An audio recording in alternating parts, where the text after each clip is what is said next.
Menurut Wakil Ketua Komisi 1 DPR RI Sugiono, dalam keterangan persnya yang dilansir antaranews.com, Presiden terpilih Prabowo Subianto dijadikan referensi oleh sejumlah pemimpin negara terkait kunjungan kerjanya ke luar negeri.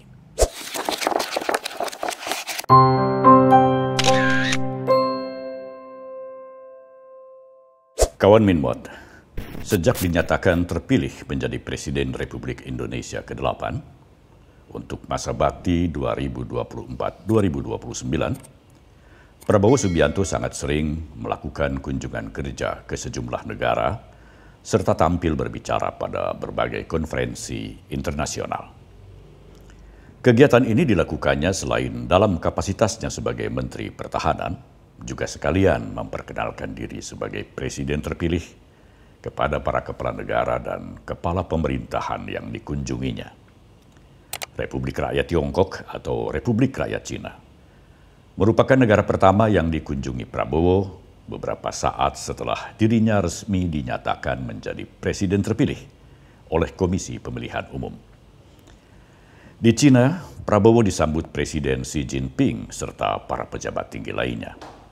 Setelah itu Prabowo berkunjung ke Jepang, bertemu dengan Perdana Menteri Fumio Kishida, dan kemudian ke Singapura dan Malaysia, bertemu dengan Perdana Menteri Lawrence Wong dan Perdana Menteri Anwar Ibrahim, serta menjadi pembicara pada Forum Shangri-La Dialogue. Tidak lama kemudian bersama Wakil Presiden terpilih Gibran Rakabuming Raka, Prabowo melakukan lawatan ke Yordania dan Uni Emirat Arab, bertemu dengan Raja Abdullah II, sahabatnya, dan Presiden Mohammed bin Zayed Al Nahyan, serta berbicara di Qatar Economic Forum dan konferensi tingkat tinggi yang membahas masalah Gaza, Palestina. Di negara-negara tersebut, Prabowo disambut layaknya seorang kepala negara. Selain karena dirinya adalah Presiden terpilih, lawatan Prabowo ke negara-negara yang telah disebutkan tadi juga dalam rangka mewakili Presiden Jokowi. Belakangan, Prabowo juga hadir dalam acara pembukaan Olimpiade 2024 di Paris, Prancis, mewakili Jokowi. Kehadiran Prabowo di acara pembukaan Olimpiade tersebut mendapat sorotan dunia karena penampilannya yang spontan dan elegan saat memberikan semangat kepada tim Olimpiade dari Indonesia. Di Paris, Prabowo juga menyempatkan diri menemui Presiden Prancis Emmanuel Macron guna membahas masalah keamanan global. Setelah itu, Prabowo berkunjung ke Turki, disambut oleh Presiden Turki Recep Tayyip Erdogan dengan upacara kenegaraan dan melakukan pembicaraan tentang hubungan bilateral antara Turki dengan Indonesia di Istana Kepresidenan Turki di Ankara.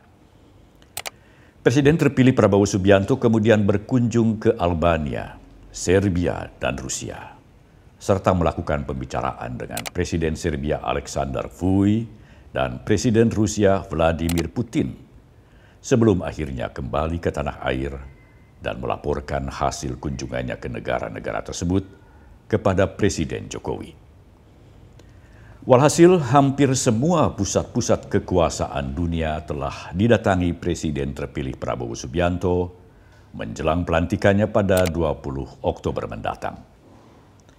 Rangkaian lawatan Prabowo ke negara-negara itu dimaknai para pengamat politik luar negeri dan media sebagai pertanda bahwa Indonesia akan semakin berperan aktif di kancah global di bawah kepemimpinan Presiden terpilih Prabowo Subianto.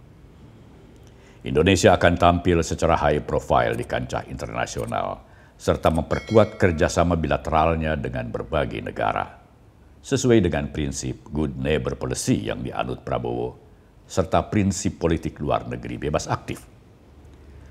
Semua ini tak lepas dari penguasaan Prabowo yang sangat mumpuni atas masalah-masalah geopolitik.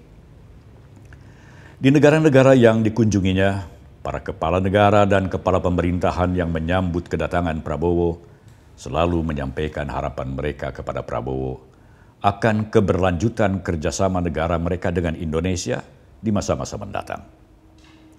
Menurut Wakil Ketua Komisi 1 DPR RI Sugiono, dalam keterangan persnya yang dilansir antaranews.com, Presiden terpilih Prabowo Subianto dijadikan referensi oleh sejumlah pemimpin negara terkait kunjungan kerjanya ke luar negeri.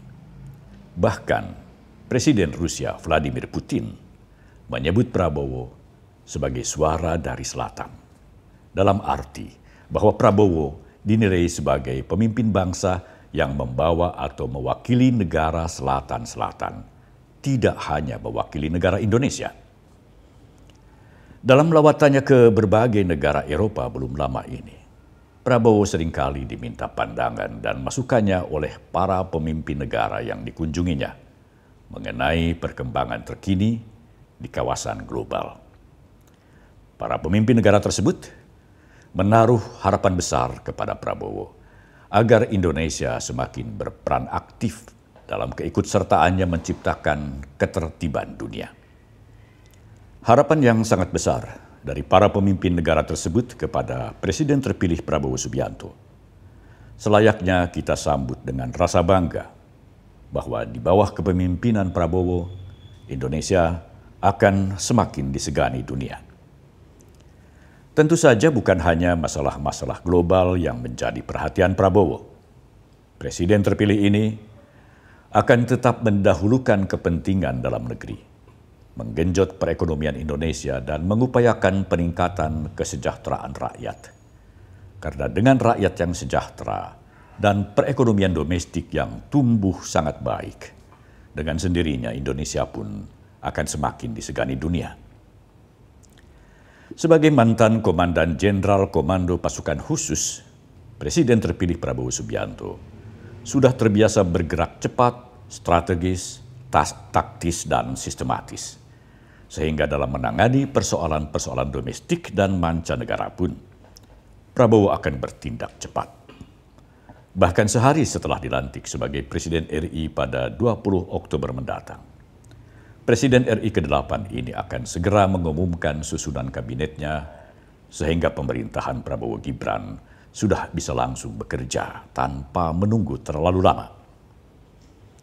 Langkah Prabowo ini merupakan hal yang baru dalam tradisi pemerintahan RI. Sebab biasanya, seorang presiden yang baru dilantik baru akan melakukan negosiasi-negosiasi politiknya terlebih dulu dalam penyusunan kabinetnya, dan kabinetnya baru akan diumumkan setidaknya sepekan 2 pekan setelah pelantikan.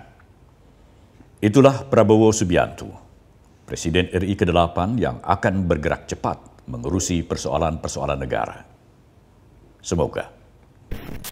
Sampai di sini dulu kawan Minmot. Terima kasih untuk Anda yang telah setia menjadi subscriber kami dan Anda yang sering memberikan like, share, dan komentar. Sumbangsi Anda sangat berarti bagi kelangsungan program-program kami. Salam Minmot.